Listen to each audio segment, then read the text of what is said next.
On December 26, 2020, the greater wrestling community was shocked and saddened by the death of Jon Huber, known professionally in WWE as Luke Harper and everywhere else as Brodie Lee, at the age of just 41. Fans mourned the loss of a uniquely unorthodox performer, one with seemingly plenty more to offer the wrestling world. But friends and peers came to recall an even better person beneath his portrayals. With each ensuing tribute, it became more readily apparent that the man who had recently lorded over AEW as one of its top villains was as good of a friend, brother, husband, and father as one could remember. I'm Jack from Cultaholic.com, and this is the captivating career of Brodie Lee.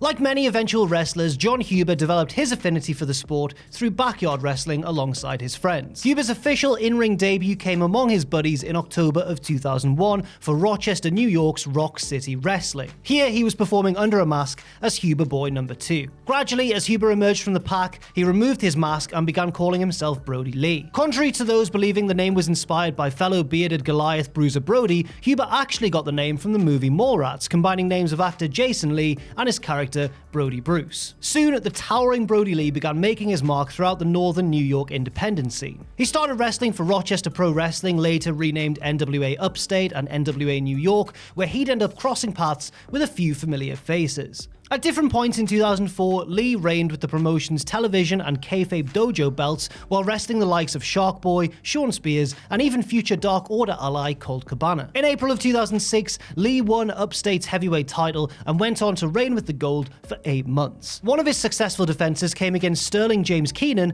the future Corey Graves. Other prominent Eastern-based indies started booking Brodie Lee. In March of 2007, he debuted for the Chikara promotion, where he wrestled as a fill-in for the no-showing Reckless Youth. Initially nicknamed the Right Stuff, Lee lost to Equinox in his first match with Chikara, but later developed a long winning streak that underscored his intimidating appearance. Later, he adopted the handle of Big Rig, playing more to the unkempt trucker motif that had become his aesthetic for many years to come. At the same time, he was teaming regularly with Jimmy and Colin Olsen. But he also began wrestling for Combat Zone Wrestling, where he formed the Miracle Ultraviolence connection with teammates Cheech and Cloudy. Another regular stop on Lee's increasing schedule included the New York-based Squared Circle Wrestling, where his allegiance with the Olsens continued and where he'd eventually hold their heavyweight title on 2 occasions. But that Olsen alliance ended early in 2008 when Lee, Jimmy Olsen, and fill-in partner Retail Dragon lost in the opening round of Chikara's King of Trios tournament. Lee then turned on his partners and began an angle where he routinely bullied smaller wrestlers. This drew the ire of one Claudio Castagnoli and led to a series of matches between the heavyweights. Lee ended up defeating Castagnoli in a no DQ match in July before losing the feud ender that September inside a steel cage, Chikara's first ever steel cage match. The following month, Lee debuted in Ring of Honor as a member of the subversive Age of the Fall stable. He aided Jimmy Jacobs in defeating Austin Aries in an Anything Goes match, then went on to team with Delirious in a win over one-time allies Cheech and Cloudy. Quickly, Lee was positioned against fellow brawler Necro Butcher, who was aligned against the Age of the Fall. Lee lost to Butcher via DQ in Montreal that following month before getting vanquished by the deathmatch veteran in an Anything Goes match at Ring of Honor's Eliminating the Competition in February 2009. The eventual disintegration of the Age of the Fall coincided with Lee leaving Ring of Honor following a loss to former teammate Delirious. Back in Chikara, Lee now formed a group with the Roughnecks alongside Eddie Kingston and Grizzly Redwood, although they were unable to get out of the first round of the 2009 King of Trios. Over in Jersey All Pro, Lee formed an alliance with Butcher as well as ex-WWE star Trevor Murdoch, calling themselves the Hillbilly Wrecking Crew. Come the dawn of 2010, Lee turned up on the debut show of Evolve as part of a Chikara-centric 6-man tag. That July, on Evolve's 4th ever event, Lee had his first ever encounter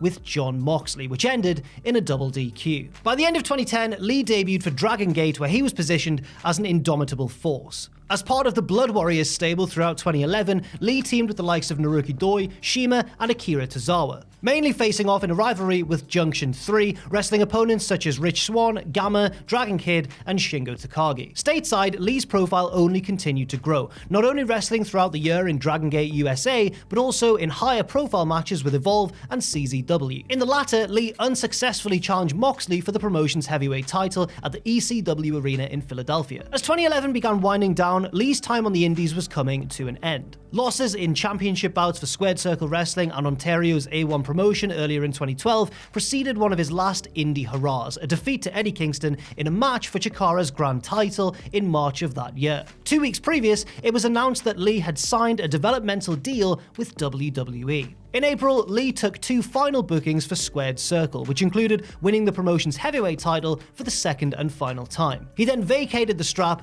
and made his way down to Florida. Now wrestling as Luke Harper, the big man made his debut for then developmental group Florida Championship Wrestling on May 18th, 2012, teaming with Benicio Salazar in a loss to Adam Mercer and CJ Parker, the future Juice Robinson. His next live event match was a loss to Moxley, by now rechristened Dean Ambrose. Harper's third FCW bout would ultimately shape his professional destiny for much of the remainder of his WWE run, as he teamed with fellow Goliath Eric Rowan in a loss. The two beastly brutes paired up here and there at untelevised events over the months ahead before creative found a promising use for them. On what was now NXT television that November, Harper was revealed as the first son of Bray Wyatt in his brand new Wyatt family. Rowan later joined the menacing faction as Wyatt's second son, and the first televised match for Harper and Rowan as a duo came in early 2013, where they defeated Percy Watson and Yoshi Tatsu. They eventually lost to Adrian Neville and Oliver Gray in the tournament final to crown NXT's first tag team champions, but later captured the belts in May. By the time Harper and Rowan dropped the belts to Neville and Corey Graves in June, rather intriguing vignettes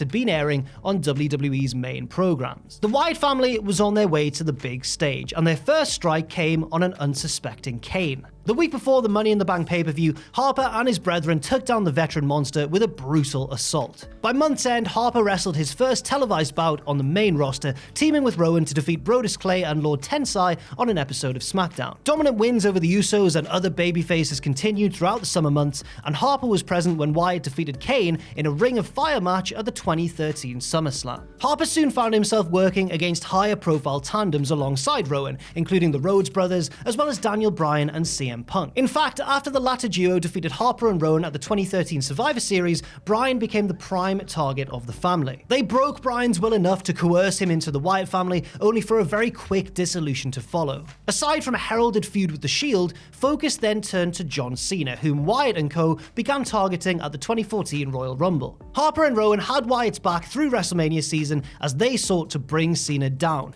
only for the Usos to ultimately back Cena up in the end. Harper and Rowan then feuded with Jimmy and Jay over the WWE Tag Team titles, and it led to a bit of a forgotten gem of a bout at Battleground in July. The 2 out of 3 falls match concluded with an Usos win, but it was arguably the strongest performance for the Wyatt followers on the main roster to date. After another few months of seconding Wyatt, however, the duo was split up as each man was individually set free by Wyatt himself. Rowan migrated over to the babyface side of the spectrum, but Harper continued on as the same ruthless villain he'd been up to now. In November, Harper pledged allegiance to the Authority, assaulting Dolph Ziggler as a means of endearing his way onto the heel Survivor Series team that year. 1 week later, Harper defeated Ziggler on Monday Night Raw to win the IC title, but 6 nights later, Ziggler got a measure of revenge when he pinned Harper as part of a slew of gutsy eliminations in order to conquer the Authority during the main match. At TLC the next month, Harper dropped the title back to Ziggler in a thrilling ladder match. In the months ahead, Harper pressed on as a malevolent loner, defeating Rowan in some televised bouts. After failing to regain the IC title in a 7-way ladder match at WrestleMania 31,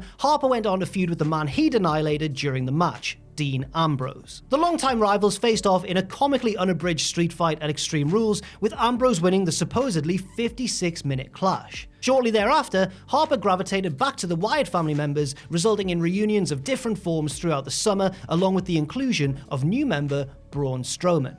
And Harper also teamed with Wyatt in a loss to Ambrose and Roman Reigns at SummerSlam, but the acrimony with the former Shield members continued into the autumn. After that, a full-strength Wyatt family feuded with The Undertaker and Kane into that year's Survivor Series, tying in with The Undertaker's 25th anniversary with WWE. After ceding a loss to the Brothers of Destruction, the Wyatts then pivoted into a rivalry with 4 ECW originals in the form of Rhino, Tommy Dreamer, and the Dudley Boys. Harper and friends dominated a tables elimination match at TLC before winning a rematch on the next night's Raw, contested under Extreme Rules. While the Wyatt family moved on to a tenuous rivalry with Brock Lesnar, Harper ended up injuring his knee during an untelevised bout, sidelining him for over 6 months. When Harper returned, it was to the SmackDown brand, where he and Bray picked up their union once again, but this time, Wyatt was involved with Randy Orton. The Viper had seemingly become entranced by Wyatt, and what now existed was a strange 3-man version of the family, where Harper and Orton frequently seemed to be at odds with each other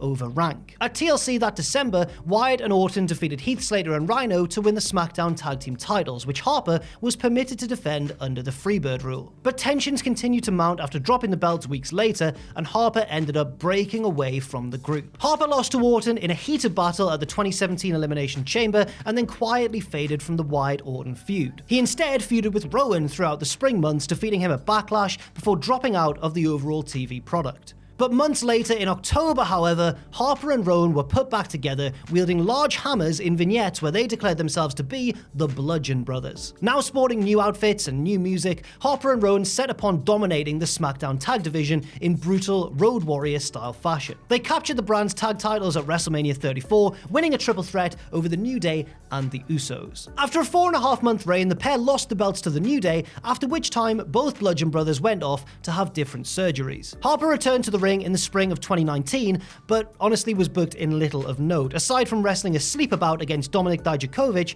at When Worlds Collide. Shortly thereafter, Harper announced that he'd asked for his release from WWE, but at the time, the company refused to grant it. He remained inactive until September, when he suddenly re-emerged to aid Rowan in his feud with Roman Reigns. The reunited Bludgeon Brothers lost to Reigns and Daniel Bryan at Hell in a Cell, and Harper then disappeared from TV once more, working international events before finally getting his WWE release in December. 3 months later, Brodie Lee was officially reborn. On the March 18th episode of AEW Dynamite, the towering veteran was revealed to be the mysterious Exalted One of the Dark Order faction, and he crystallized the reveal with an attack on members of SCU. An imperious boss, the man now known in full as Mr. Brodie Lee ruled the Dark Order with an iron fist, verbally debasing his otherwise directionless subordinates in a manner that drew comparison to a certain ex-employer of his. In the early going, Lee throttled the likes of QT Marshall, Marco Stunt, and Lee Johnson at the company's tapings in Norcross, Georgia. A win over Christopher Daniels set the stage for Lee to once more cross paths with the seemingly eternal rival of his, Jon Moxley, but now it was for the AEW World Heavyweight title. The two collided at Double or Nothing 2020 in Jacksonville, where Moxley managed to choke Lee out to end a frenetic brawl. In the meantime, Lee continued aggressively recruiting for the expanding Dark Order, reaching out to Colt Cabana and Anna Jay when both were coming off the back of disappointing losses. It was here that the Dark Order began connecting more with audiences through irreverent skits on Being the Elite, with Brodie's fearsome bombast contrasting with the scatterbrained antics of his followers, including his ideal foil in the comically oblivious John Silver. But all humor aside, the Dark Order still maintained a dangerous edge. This was made apparent when Lee decimated fighting TNT champion Cody Rhodes in pretty much a squash match on the August edition of Dynamite to capture the title. The 3-minute title switch was followed by the Dark Order laying waste to the entire Nightmare family, with Lee's omnipotence seeming to grow more insurmountable. But a vengeful Cody returned to defeat Lee in an unflinchingly brutal dog collar match on the October 7th broadcast to reclaim the gold. In contrast to the venom of their rivalry, both men publicly commended each other on Twitter following the bout. But this fantastic match ended up being Jon Huber's last, and he never again appeared on weekly AEW programming. Weeks after the match, Huber was hospitalized at Jacksonville's Mayo Clinic with an undisclosed lung issue and later succumbed to his illness on Saturday, December 26th at the age of 41. Tributes to the fallen wrestler were numerous and plentiful, but all came back to the same central themes, affirming him to be an exemplary human being in whatever manner that those who knew him did. 4 nights later, with his wife and 2 sons front and center, AEW Dynamite was a celebration of Huber's life. The Dark Order members teamed with various babyface wrestlers in uplifting victories throughout an emotional evening, which also saw Rowan make an unannounced run-in and Brodie's older son whack MJF with a kendo stick. The contemporary design of the TNT Championship was retired that night and given to Brodie Jr. In AEW's first public acknowledgement of his passing, they wrote, "In an industry filled with good people, Jon Huber was exceptionally respected and beloved in every way."